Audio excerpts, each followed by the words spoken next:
આગળ જોઈએ તો સાતમો ક્વેશ્ચન જે છે, ભારતની સામાજિક આર્થિક જરૂરિયાતોને પહોંચી વળવા આર્ટિફિશિયલ ઇન્ટેલિજન્સનો ઉપયોગ કેવી રીતે કરી શકાય તેની ચર્ચા કરો. હવે આ જે ક્વેશ્ચન છે એને કહી શકીએ કે ઘણી બધી રીતે આ કહેવાય ને કે એક એસે ટાઈપ ક્વેશ્ચન છે કે એઆઈનો સોશિયો ઇકોનોમિક પર્સ્પેક્ટિવથી કઈ રીતે હેલ્પફુલ છે. તો એમાં મૌલિકતાથી ઘણું બધું લખી શકાય, છતાં પણ આપણે પોઈન્ટ્સ આપીએ કે કયા કયા પોઈન્ટ્સ આપણે કવર કરી શકીએ. સૌથી પહેલાં તો લખી શકાય ઇન્ટ્રોડક્શનમાં કે અત્યારે જે છે ચોથું ઇન્ડસ્ટ્રીયલ રેવોલ્યુશન ચાલે છે. પહેલું હતું એ સ્ટીમ એન્જિનનું હતું, બીજું હતું એ માસ પ્રોડક્શનમાં ફેક્ટરીઝને એવું એ બધું હતું, ત્રીજું હતું એ આઈસીટી હતું. તો આઈસીટીનું ત્રીજું ઇન્ડસ્ટ્રીયલ રેવોલ્યુશન પછી આ ચોથું જે છે એ એઆઈનું છે અને આ ખૂબ ઇમ્પોર્ટન્ટ ફેઝ છે અત્યારે આખા વર્લ્ડ માટે. તો ફોર્થ ઇન્ડસ્ટ્રીયલ રેવોલ્યુશન ચાલે છે અત્યારે. સોશિયલ અને ઇકોનોમિક ફેક્ટર્સ જે છે, ઇકોનોમિક ફેક્ટર્સ એ બે એકબીજા સાથે જોડાયેલા હોય. સોસાયટીમાં કંઈક ચેન્જ આવે તો એનો ઇકોનોમી ઉપર કંઈક ને કંઈક ચેન્જ પડતો જ હોય છે. સેમ એવી રીતે ઇકોનોમીમાં કંઈ ચેન્જ આવે તો એનું સોસાયટી ઉપર રિફ્લેક્શન જોવા મળતું હોય છે. તો બે ઇન્ટરકનેક્ટેડ છે. આગળ વાત કરીએ તો અત્યારે જે આપણને એઆઈ જોવા મળે છે એ છે આર્ટિફિશિયલ સ્પેસિફિક ઇન્ટેલિજન્સ.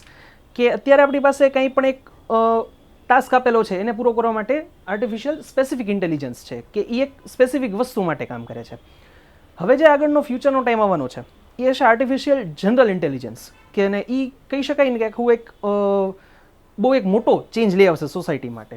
તો જે જનરલ ઇન્ટેલિજન્સ છે, જે ફ્યુચરની ટેકનોલોજી છે, ફ્યુચર એટલે આપણે વાત કરી રહ્યા છીએ ફ્યુચર એટલે આના પર્સ્પેક્ટિવમાં ખાલી 5 થી 10 વર્ષ, અને એ પણ કદાચ બહુ કહેવાશે, કદાચ 2-3 વર્ષમાં આવી જાય તો એ નક્કી નહીં. તો એના ઉપર પણ કામગીરી ખૂબ શરૂ છે, રિસર્ચ ને બધું. તો આર્ટિફિશિયલ જનરલ ઇન્ટેલિજન્સ જ્યારે આવશે ત્યારે મશીનો પોતાની જાતે નિર્ણયો લેવા મળશે. તો એ પણ એક ખૂબ ચેલેન્જિંગ વસ્તુ હશે સોસાયટી માટે. ક્વોન્ટમ કોમ્પ્યુટર જે ફ્યુચરની ટેકનોલોજી છે, અથવા તો કહી શકીએ કે અત્યારે આવી ગઈ છે પણ વાઇડ સ્પ્રેડ એનો યુઝ જે છે નથી. પહેલાં કેમ કોમ્પ્યુટર આપણે એક રૂમના મોટા મશીન હતા, એવી રીતે અત્યારે ક્વોન્ટમ કોમ્પ્યુટરની સ્થિતિ છે.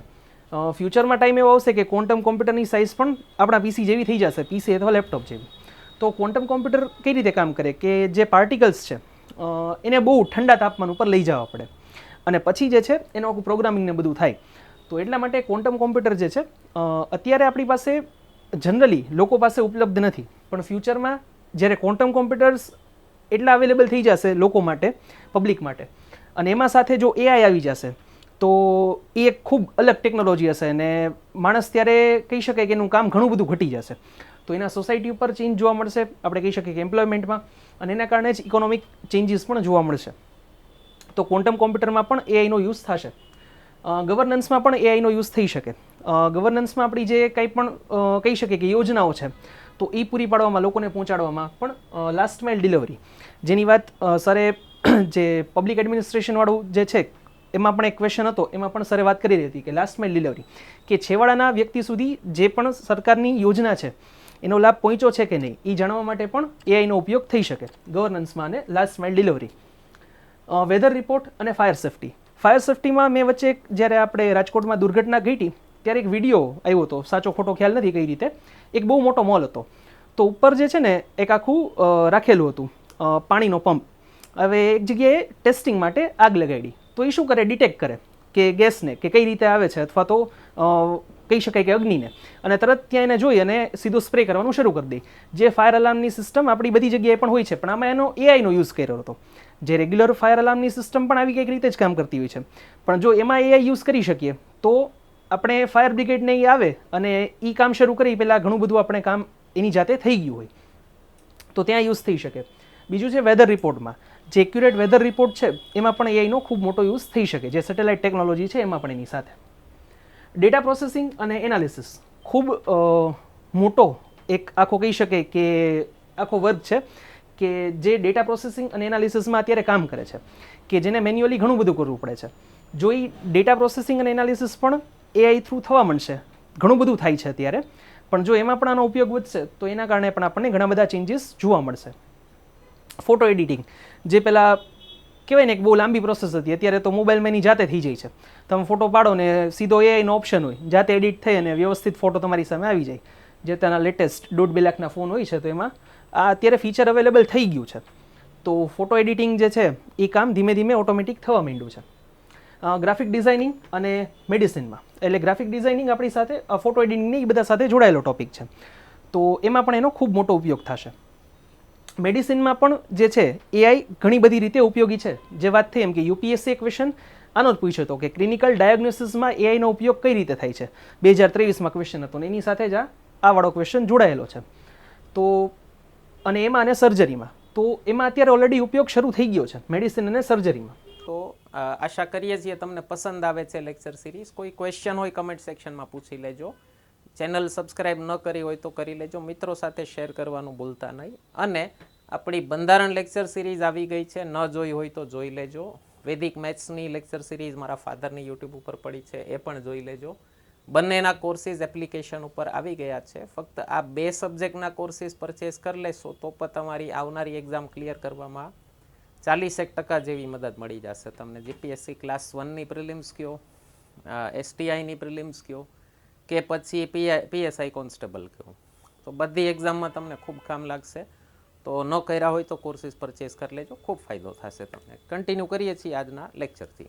તમે આ જોઈ શકો છો અહીંયા ન્યૂઝમાં કે એઆઈ ટૂલ જે છે એ ડિટેક્ટ કરશે જે બ્રેસ્ટ કેન્સર થાય છે તો એને 13% વધારે સારી રીતે એને કહી શકીએ કે એને ડિટેક્ટ કરી શકે છે.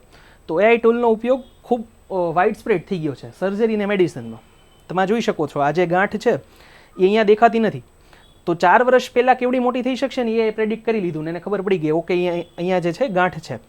તો એનો પણ ખૂબ સારો ઉપયોગ સર્જરીમાં અને મેડિસિનમાં થઈ શકે છે એઆઈનો. બાકીના જે યુઝ છે એ અહીંયા લખેલા છે. વેરેબલ્સ કે જે આપણે પહેરીએ છીએ બધા, સ્માર્ટ વોચ ને બધું ચાલે છે, નેક બેન્ડ ને બધું એમાં. પછી ઇમેજિંગમાં, લેબ્સમાં એટલે કે ટેસ્ટિંગમાં, લેબોરેટરીઝમાં. પછી છે મોનિટરિંગમાં, તો એઆઈ સર્વિલન્સ આપણને ખ્યાલ જ છે કે હવે ઘણી બધી જગ્યાએ થવા માંડ્યું છે. રિયલ વર્લ્ડ ડેટા કે જે real time data, real world data જે છે એમાં પણ એઆઈનો ઉપયોગ થાય છે. વર્ચ્યુઅલ હેલ્થ આસિસ્ટન્ટ્સ, આપણને ખ્યાલ છે કે ઘણી બધી જે કંપનીઝ છે એના જે વેરેબલ્સ આવે છે એમાં કહી શકીએ કે હેલ્થ આસિસ્ટન્સ હવે એક બહુ કહેવાય ને કે કોમન ફીચર થઈ ગયું છે. તો એમાં પણ એઆઈનો ખૂબ મોટો ઉપયોગ થાય છે. પછી જે પર્સનલાઇઝ્ડ એપ કે તમારે એઆઈ બેઝડ કેવા કેવા એપ્સ બનાવવા છે એ તમે પર્સનલાઇઝ પણ કરાવી શકો. અને રોબોટિક્સ અને એઆઈ પણ ખૂબ બેનું કોમ્બિનેશન ખૂબ મોટા ચેન્જીસ લઈ આવી શકે. તો આટલા પણ એના અલગ અલગ યુઝીસ છે. હવે જે વસ્તુના જેમ વાત થઈ એમ કે ફાયદા હોય એનું કંઈક નુકસાન પણ સાથે આવતું જ હોય છે. તો એના માટે શું હશે કે લોકોએ નવી સ્કિલ્સ શીખવી પડશે. હવે આપણે ઘણી વખત સાંભળતા હોય ને, ઘણી ખરી અંશે સાચું પણ છે કે એઆઈ આવશે તો લોકોની નોકરી જતી રહેશે. હા, નોકરી ઘટશે પણ સામે બીજી નોકરી વધશે. એઆઈને ડેવલપ કરવા માટે એના માટે પણ માણસો જોશે ને.